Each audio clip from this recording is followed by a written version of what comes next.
Ndowooza twe batulaba nga tusirika balowooza tuli basiru. Balowooza tuli basiru. Ndowooza bagamba efala naawe yanayogera ki? But I'm grateful to God as a person that, man, me, I rub shoulders with great people. Nina contacts abantu abakabi. I can just call someone wakabi. Wembadde omulwadde abantu abakabi bankubidde ku masimu nga bambuuzaako. Kati mbampulira ng'omuntu nga wambwa nga wakisiru nga talina kyali nga wallahi bw'omutunuulira bw'oti. Bwe muyisa mu kamwa kange nga ke kamwa ke kamu kempisamu abo abantu abakabi ate nga nange ndi wakabi because wakabi abakyali wabakabi. Batop shata bampulira nga maani abo bakyali bange abakabi bampulira nga mbadegrading nnyo. That's why sometimes you look at things like, really? You want my response? You want to hear what I have to say about you? Damn it, you know what? You're not worth it. You're not. Who are you for me to mention you? I've worked for this brand. And then, oh, yeah. Naye, ewulira nti wakabi era amalayo. I dare you. I dare you to mention my name. Nze siri Cinderella sambala sijja kwambala kagatu just lwakuba tags mbadde nziraba nga bantaginga. Sijja kwambala kagatu, but I dare you, if you have them balls, mention my name. No one will stop this reggae. No one. Bwaba batenda okuba bakabi. You losers, bitches, mention my name anywhere. Mbeere ntina on record. Mujja nzikula ne bannyammwe abaafa babeegayiririreko. Amanyi mumanyira nnyo abantu, mujogedde abantu ebbanga. Nja basomesa lesson gye mulifa temwerabidde.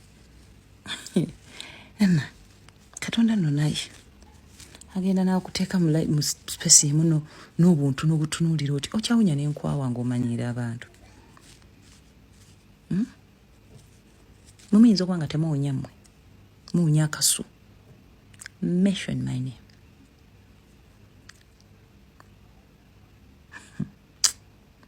Kibi nnyo. Name now examples zonna. I am not going to put on the cashew. I am responding because of the tags. Mention my name. Naye bannange, ebyo nanga biri awo. Kama Katonda omukazi mama Chosen Becky yazaala Chosen Becky abasobola. Chosen Becky abasobola abantu mwe muyina nnyo akampaatipaati. Nga mumukobyo bennaku mmeka. I think now it's been like 3 consecutive days. Chiri happy. Tachiri birthday yadde. Okay, maybe even bothering about fetch to no expression. She's happy. Kali birthday yadde. Never know.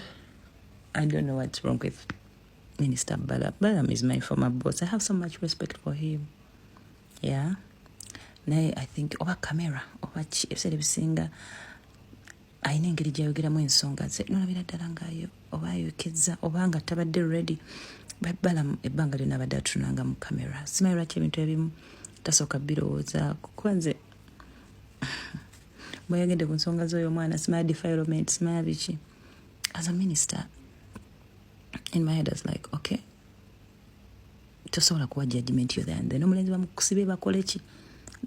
The girl is saying she was 16 years when she had her first baby. Where were her parents? Okabana balaluka. Ne bwe tuba blaming on omulenzi amufunyisa olubuto. Herself should be questioned, and then the parents. Tekimize kyenagamba ku nsonga y'omwala baby mama alien skin. Nga tata wagamba nti omwana wange bamuzaalamu nga tanneetuuka. You're sick. Where were you ng'omwana wange notandika okwebaka n'abalenzi? That means you're a failed parent. Then, ku nsonga yo n'omuwala, okay, there was defilement at 16 years. And then you had a second child. Kati byakunyumira. What did your parents do about it? Banange ebintu ebyetaaga kulowoozaako nnyo. Then ebbanga lino omwana asooka aba wa myaka 3 ng'olina n'owokubiri omwaka ogumu omusajja ono yalekera ddi okuwa obuyambi. Why coming out now? Kuba bw'ovaayo kati mukwano kigenda laga nti bujja buluma nange mbumanyi tebalina gye babusomeseza. Buluma maama wange buluma ye mazima naye tetubulaga bulazi twefuula abagumu. Bw'ovaayo kati kijalaga nti bujja kulwa omusajja yakuleseewo ogamba nti takuwa buyambi. So as a minister, it would have been very wise you reach out to the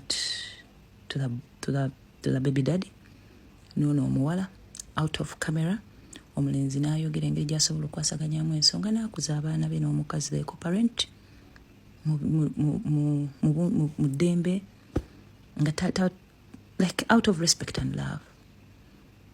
Nebyo toyamateeka eriteeka eriba lijja lijja ensirinaako actually tebamusiba muntu omu because abalenzi tebalabirira baana baabwe. It would have been wise balamu n'ogenda mu parliament n'oyogera n'ababaka ne baleeta etteeka eri abalenzi abatalabirira baana. Etteeka eryo lyetaagibwa mu parliament y'eggwanga lyaffe. Abalenzi batandika obbasibamu ne bamanya nti balina olabirira abaana baabwe. So oyo kasi atalabirira bangi kati ffenna tunatambula tujja mu office yo taata oba ffenna tujja ku social media tufune abatukubira enduulu kibeere standard. Olwa bintu byetulemezaamu nga tebiyamba nga they are doing just more harm than good. Kati ndowooza abaana abawala mukitegedde at 16 bazadde bagamba soma kale bayinza okuba tebaliiwo whatever kyonna ekibeera but why are you having a child at 16 years? 16 years. Now kenyini you're a child, you're having a failed child. Can you see? Becoming a single mother at only 19 age, see what I'm into with 2 children. The world is tough. It is tough, honey. Naye nga byebyo katukusabire bigwe mirembe. Ne minister wandibadde okola ekisinga bwe kigenda oyamba omwana ono nga kiri permanent okusinga okugamba nti mugenda siba mulenzi kijja kuyamba ekyo. Naawe omulenzi labirira abaana bawo lwaki anyway mweyambe. Mama Glo mukwano oli otya? This is actually a serious video. That's why nzize njikole with my face in it without no comedy in it, no, humor or whatever. First of all, I am one of the people that came out and defended you when everybody was jumping on you, trying to give very, very unsolicited opinions. Nga olonzo omwana oyo. However, I don't know where you got the delusion that I'm talking about you and that girl. And that's it. Is that you're not joking, and if I'm totally okay with it. Nzenganzo omuntu.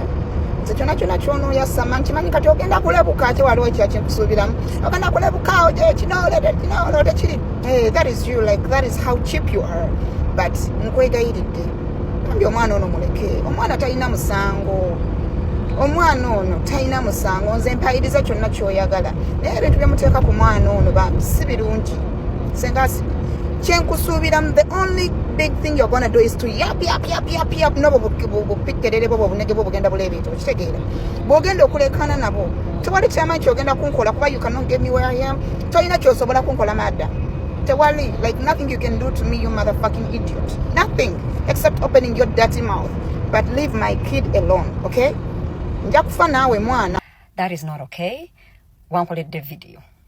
Actually, I first laughed. I first saw people before nga bakatinze out obuntu you know on that live nga bataddeko your picture and trying to insinuate something, and I warned one of them and I told them nja kublockinga. But today in the morning I woke up and I saw you had done a video for me nga with whatever words you were saying. Mukwano mbadde nkusaba lyamazigo mu bulambulukufu. Me as me, I do not even give a fuck about how you run your sexual life. I don't even care. I would be very crazy to actually say that or see a go your man. I did not say that. Chinumye actually, because I never clear naye chinumi. I have never said that ozino yo mwana because it would even be very embarrassing if you are doing it. I saw wabadde wabo kadama manyo ba salima manyo we abosijja na kubaddamu because I mean omuntu wontukire kugenda ekata obere kadama. I honestly do not even have anything to tell you.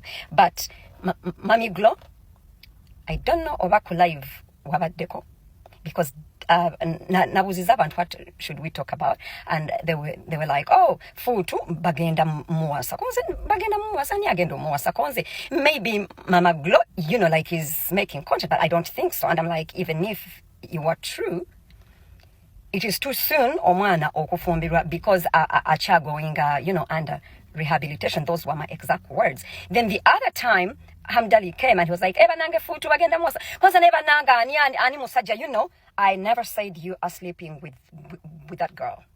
But siri kuvuma mbadde nkusaba oli amazigo bulungi. I had you say, oh, I had some respect for you, blah, blah, blah. You don't even have to respect me. Who are you to respect me? Like, bitch, you don't even respect your own self or skin. So me as me, I don't care. You know, like, I don't care. I don't need no respect out of you. You know, but mbadde nkusaba oba oli amazigo galye oba ozina mulalu wa muzine, do not try to seek sympathy using my name. Okay? I am one of the people that advocated for that girl and whoever was abusing her. So please, I had to make this very clear. Okay? Please do not drag my name wanting to seek sympathy and putting words in my mouth. Please. That is not okay.